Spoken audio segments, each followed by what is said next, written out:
રસીની આડઅસરને લઈને કેન્દ્ર સરકારે ગુજરાત સહિતની સરકારને સતર્ક કરી છે। રસીની આડઅસર થાય તો કેવી સારવાર આપવી તે અંગેની તૈયારી કરવા આદેશ કર્યો છે।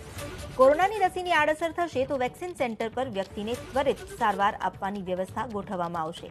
અમદાવાદ સિવિલમાં રસીની આડઅસર થાય તો દર્દીને કેવી રીતે સારવાર આપવી તે અંગેની તૈયારીઓ કરાઈ છે।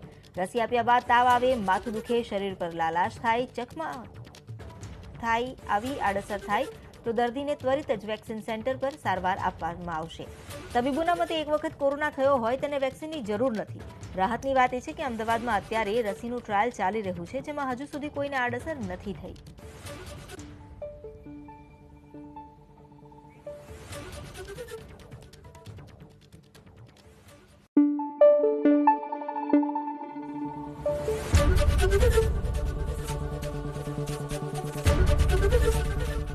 એબીપી અસ્મિતા, ગુજરાતની અસ્મિતા।